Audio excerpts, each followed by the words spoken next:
This video is sponsored by SuperX. Hey fanboys, hey fangirls, Carnell Holley here. SuperX has partnered up with Hasbro to bring us officially licensed Power Rangers activewear. And they are currently on their Series 3 Power Rangers launch. Now, these super suits are on limited runs because they are going fast. So place your order today, not tomorrow, but today. The link is in the description. But don't forget to use my discount code Carnell to save on your purchase.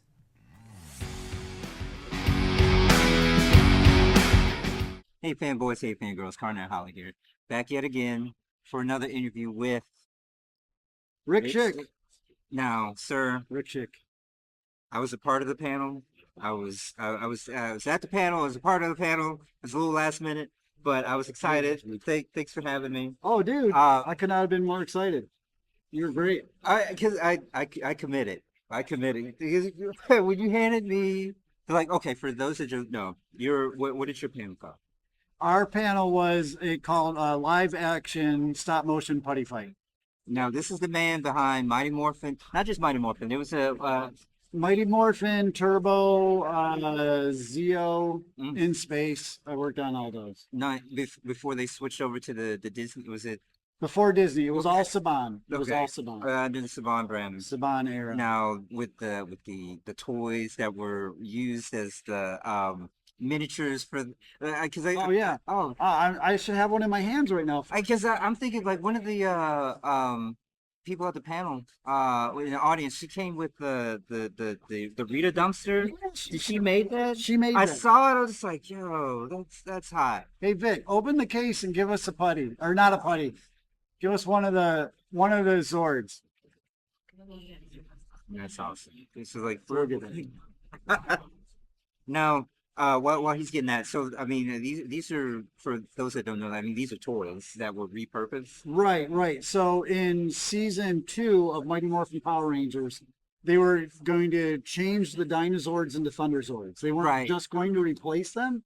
They wanted them to be, for some reason, they would just turn into the other thing. Right. So there were models in Japan of these characters, and we were not allowed to get the models from Japan because it'd probably be too expensive to bring. So instead, they had us go to the store and buy toys. So like this side is not painted. This side has a lot of extra detail on it and weathering, tried to make it look like a big robot. And this side is just stickers in plastic. And with some wires and some reworking, like the head goes up and down and the mouth, and I can't really show you. It doesn't work very well anymore. It's really old. The mouth opens and closes, so that had to be sculpted separately on top of the toy. And then this is the T-Rex. He's been all chopped up. If you look at the back side, we're hiding the mechanism that makes the mouth open and close and makes the arm move. And there were rods so that to get the legs, so he'd look like he's walking. So we puppeteer these. But these started out as toys That's hot. and turned them into props for the show. Red Rain, the Tyrannosaurus turning into the Red Dragon. Yeah. Thunder Zord, turning into the Black Lion. Didn't relate. So, like I mentioned before, so I got a chance because I saw it. I'm getting ahead of myself because when I got here, I'm all excited. I'm overly stimulated. Yeah. Like I recognize, I'm like, it's Rick. So I'm like, hey, so what about the fight scene? And you told me that you already had a cosplayer who was Right. saying he was going to do it, but he had to back out. Yep. And I was just like, hey, Yeah. so, Yeah. I forced him to commit or can it with you right there because I'm like, you're doing it or you're not doing it. Because if you're not doing it and he wants to do it, he's like, I can't do it. I'm like, great, you're in. oh man. So and then we had Hector, a real ranger. Now, Real Ranger. I guess I remember because this is so interesting because I think I had this thought of this actually happening, like being. Now, I don't think it was a panel, but audience members actually have given the chance to be able to be like a ranger and be ranger ready, and like how would they do that? Like, but that's pretty awesome. But people that are trying to follow in your footsteps as far as being special effects, like how would they go about? You know, a lot of kids go to school for visual effects now. Like when I started, there was no school. You would just have to go do it. So you would do art. Like I had a bunch of art. I went to art school. I had a portfolio that I would show to companies and be like, "Hey, can you hire me to do visual effects? I think I'd be good. I don't know." And mostly back then it was, well, this is great, but once you've done something on a real show, let us know. Mm-hmm. So it's like that catch 22 of you need to do something before you can get a job working in it. How do I get the experience if I don't have the Right. experience? And to work on something that was this low end, Mm-hmm. because it was a kid show that had a minuscule budget, but I just happened to be around when it was growing because it was so incredibly popular, and they knew they needed to do more visual effects for the next season, and I, having no experience, was dirt cheap. But they knew I could sculpt, they knew I could draw because they saw my portfolio, and not only was I an artist, but I started I was half coordinator. So there was a coordinator for the visual effects, and I was her assistant. So I would half the time be an artist, half the time be her assistant. And then it was through working and proving myself that's like, okay, we don't want you to assist anymore. We need you to get effects done. You know, you're good. Keep doing effects. We want you more on the effects side. So just get your foot in the door any way you can. Nowadays, I would recommend when like college students would come through a facility that I worked at and I'd give a presentation or someone else would give a presentation. I would always recommend, I'm like, go get a job, go get an internship, go somewhere and answer the door so that you're not doing visual effects in the back, you're answering the door, but the people in the back know you and you know them and you can say, hey, I'm interested in this. Can you teach me something? So now a lot more people are working from home, which makes that more difficult. So if you want to be in a facility where people are, just get out there and stick your face in front of the other people's faces and get the door shut on you, 100 times before the 101st person says, hey, you know what? We could use you. Yeah, we need you. And be ready to do some job that's adjacent to what you're doing. I was incredibly fortunate because my adjacent job was being a coordinator. It just like helping the coordinating, because I'm thinking fight Oh, coordinating. gotcha. Okay. Yeah, he's So, basically right. So for visual effects, for post-production, there's a massive amount of information of what the shots are, what the elements are. There's lists of them. Back then they were on tapes, and the tapes you had to keep track of them and what the number of the tape was, where on the tape the information was. And so part of that is ingesting the footage from the client and then sending it out to the different departments where it needs to go. In visual effects, we'd work on the footage and then give it back. Okay. And so part of that was like I was helping to like track, okay, this shot is here, this person's working on it. Once we're done working on it, it would get laid off onto a separate tape. So I'd have to keep track of where did that shot go. It started out with no dinosaur in it. Now it has a dinosaur in it. Now it's something different. Where's that shot? Okay. It's got the same name, but now it's going to be in a different place. Gotcha. And so I'd help the Mickey Royster was our coordinator. Amazing woman, amazing memory.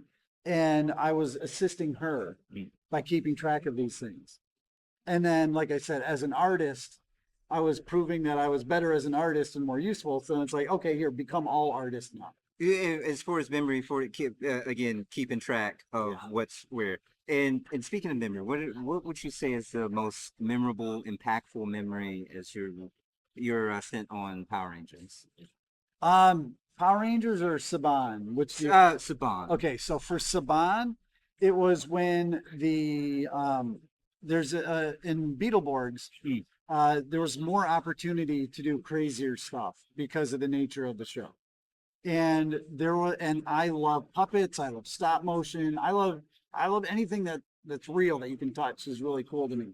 So there was opportunity to make a dragon puppet and not do it in CG. We ended up making CG wings for it because we ended up with a CG department around that time.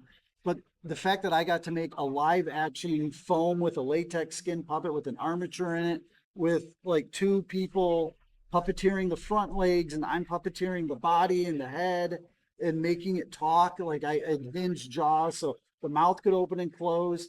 Like I was so excited that I was making a puppet and doing all of the bits of the puppet. Like my friend Rick Cortez designed it. He did the initial drawing, and from his drawing, I sculpted it, I cast it, I skinned it, I put the armature in it, and then I got to puppeteer it with some of the other guys on the team, and then I got to composite it into the scene. Like it was incredible. I loved it. It was so much fun. That's hot. As you say this, it's making me think Jim Henson in a sort of like asking you, what are some of your influences that helped you be the man that you are today? Oh, definitely. Man, I loved the Muppet Show growing up. Couldn't get enough of that. Ray Harryhausen was a stop motion a filmmaker. He did like well, my favorite of his movies. There's Sinbad movies. He did Sinbad. But my favorite by far was Clash of the Titans. I had a feeling you were going to Oh do my gosh, just the Medusa, the way she moved, and like the light, like firelight flickering on her, and her tail going and on at the same time. All those snakes had to be moving. Each thing had to be moved in one frame. He had to think of where is each snake? Where is her? What's her expression? Is it going up? Is it going down? What are her arms doing? And it was just the smoothness of shooting the bow. And then the other guys are in the scene and it looks like she's there because they match the flickering light. I've lost my mind. I was thinking, because that's the original. The original. Yeah, definitely the original Clash of the Titans. It's just so good. Good times. Because the technology, because you mentioned in your panel like the things that are becoming easier and more accessible, but still having its shortcomings. Like, what would you say for people that are trying to get their feet wet, and what should they be programs or whatnot they should be working on? Sure. So for one, YouTube is an incredible resource. Man, I even working on my cars, if there's some like weird thing in my car, I can like look up this weird thing isn't working, and some other guy has had that same weird thing and made a video about it. Sure. So there are so many tutorials online. So like learning Nuke. Nuke is a compositing software that I mostly work in. And I actually switched from others to Nuke because Nuke was more affordable and I could own it at home and have my own copy of Nuke. Other software I'd have to spend a lot more money to have, and I'm like, yeah, I'll skip that. When I'll switch this other one. So there's so many Nuke tutorials. There's so many great people, and I still like every once in a while when I'm stumped on how do I do this? I'll just type something in, and sure enough, someone's done it. Nuke is Nuke. Okay. It's made by the Foundry, and they have a student version that's, and they have a free version that it's limited in scope, but it's still useful. Okay, because I use what I use to edit. I use LumaFusion because at the time I couldn't afford another laptop, and I had access to my wife's Pro iPad. So I found that program. A buddy of mine told me about it. I said, oh man, Yeah. And so there's LumaFusion. I think FX. So Okay. so are you familiar? Nope. It's a good. I mean, I've heard of Fusion. But Fusion short for LumaFusion, or are they two different things? two different things. Oh, Altogether LumaFusion. gotcha.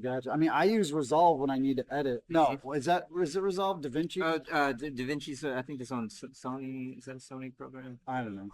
But I heard of DaVinci. I've seen it. Yeah, I use DaVinci for editing. I use Nuke for visual effects. I use Photoshop for if something's not moving. If it's just a still frame of something, I use Photoshop. Oh, and I use Procreate. My daughter taught me to use Procreate on my iPad. So if I were going to take a picture of you and then draw something on you, or like draw lightning, which is one of the things we're doing here, right. I do that on my iPad using Procreate. Again, mentioning lightning. Do you from I was gonna say Little Shop of Horror. Big Trouble, gosh. Big Trouble in Little China. It's so good. Oh, Big Trouble Little China when is you such when a you great. with the lightning, because I didn't even think about that. You like you mentioned. Oh, So when yeah. there were different shots of him holding the lightning. Yeah, like it's funny because it wasn't just like Raiden in that movie in Big Trouble in Little China when Raiden is holding the lightning bolt, he doesn't just hold it and then they draw it going out in different directions from his hand. He's actually going like this, like he's holding a shaking bolt of lightning. Right. Like that decision is so cool. That's such a great idea. It makes it just that much more fun. I really I love that movie. Yeah, oh, it's so good. David Lopan is such a great character. Jack Barton. The green eyes. It's so good. That is so good. You Um, annoy me, Jack Barton. oh, he was so creepy with the old man, and then it was just such. It's like, and she was trying to bite him, but you making me think of this so funny. Um, but yes, Don't look into his eyes. I looked into his eyes. it was that dirty. So that was street water that he was splashing in his. Oh, like, oh man, that's is that gonna make it worse? So funny, right? That's so funny. He's like, Yeah, I guess you just do what you're doing. I mean, they're on a set. I wonder if they like made sure it was clean. you know, Or that who cares? I guess they just I if think it was. you're in it, you're just doing what you got to do. You know, I don't know. Yep, I thought about that too. Is that really dirty water? I mean, in the script, I'm sure, but that's funny. It was funny. Oh man, but but you're here all weekend. Yes. What should the fans expect? You have more panels of. No, that's my only panel that they had for me. Okay.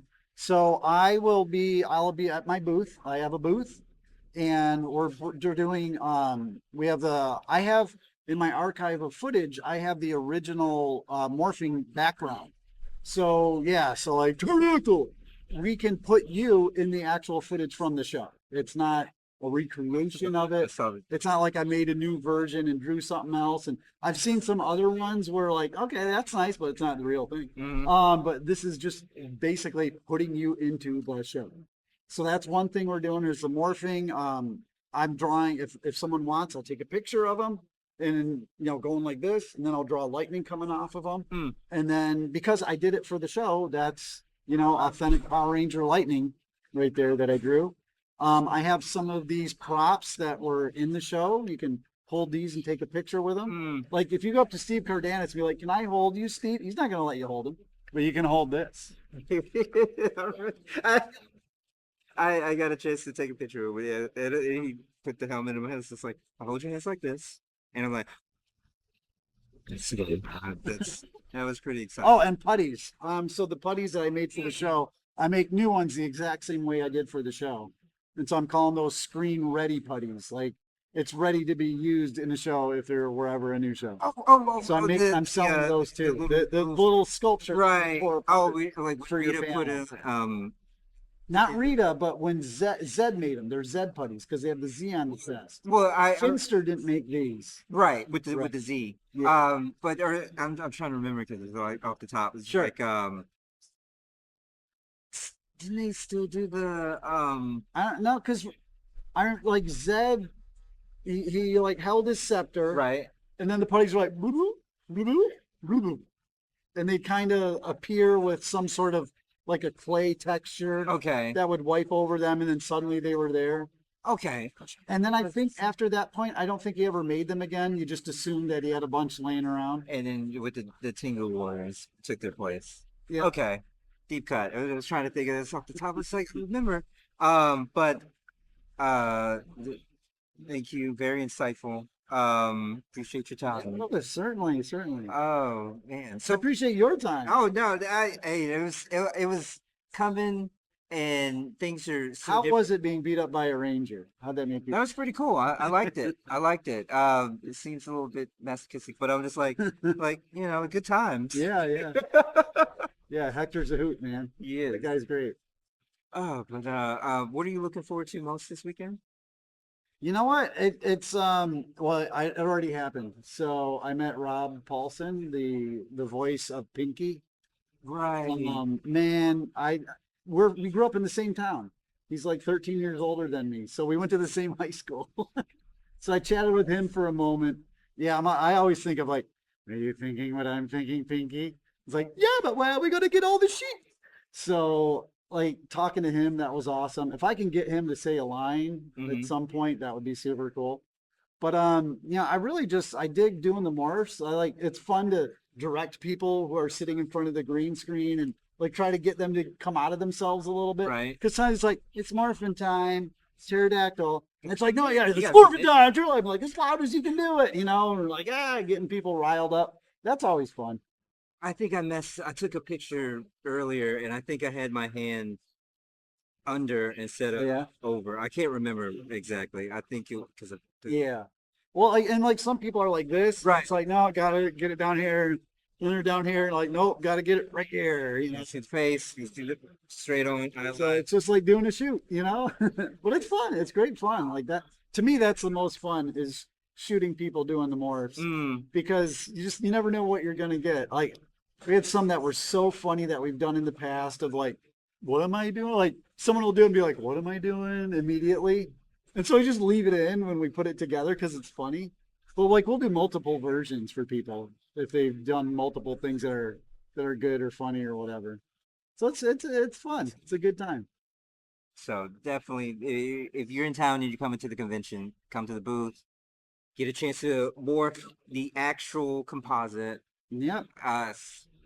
Okay, Green Ranger. The real stuff from the show. Love it, love it. Oh, and how can people reach out to you? Oh, okay. So thank you. Gosh, you're so good at this. I mean, I think at this. So I'm Shick Rick on Instagram. Mhm. On TikTok, am I Rick Shick on TikTok? I'm Behind the Power on TikTok, and we have a new YouTube show that just dropped today called Behind the Power VFX with Rick Shick. Go check that out. The first episode is me talking to Hunter Dino. What? She's cool. She's very nice. So she gets to talk about her morphs, compare them to the morphs I used to do, and she also talks about her stunt work, which is kind of cool because as an actor they don't always get to do stunts. Right. So she got to do some wire work, which is pretty sweet. Oh, sweet. We're gonna do one a week, one new episode a week, right, Vic? Okay. Yep. One a month, one every 2 weeks. Okay, it's going to be a surprise from Vic when it comes out. So, but we are going to be talking about all the Saban stuff I have, as well as the other shows and movies that I've worked on, because I'm still a working guy 30 years later. To Sam Spider-Man, Raimi. Captain America, Winter Soldier, yeah, Spider-Man 2, Alice in Wonderland, Oz the Great and Powerful, Oh. Narcos, Only Murders in the Building. Did you do Wicked? What? Wicked? Wicked? No, I did not Okay. work on Wicked. Yeah. I just remember this Gotcha. okay. Well, the Oz the Great and Powerful is sort of like Right, it is. To me, I know that a lot of people don't like Oz the Great and Powerful, It was a nice but I like that it's story. basically Sam Raimi convinced Sony to give him $250 million to remake Army of Darkness. It's basically the same storyline as Army of Darkness. Man out of time, Right. and he brings his future technology Right. to their past, to their world to help them defeat the evil. It's like it's Army of Darkness. I didn't even And he's even giving a speech. So there's a gag reel that I made a shot for that movie in particular, where Franco's giving a speech and he's like on a rock or something, standing up and being all inspirational. And I drew his arm up in the air and put a shotgun in it, like this is my boomstick. Because I thought, hey, it's Army of Darkness. I got to put a boomstick in this. So that's one of the gag reel shots that I made for that movie. is that's on your Instagram? I don't think that exists anywhere. I think that's in Sony, and Sony just probably killed it because they're like, we can't do this. But they told me to make some gag shots, and so Right. that was one of the ones I made Hmm. because it amused me. Right, That's the problem with artists is you give them like a little bit of direction and not a lot of direction. Like I'll do stuff that makes me laugh. That's what I like the most. So that's fun. That's fun. But ladies and gentlemen, fanboys and fangirls, you heard it here. Come this weekend, meet Rick. Yep. Well, I still have a voice.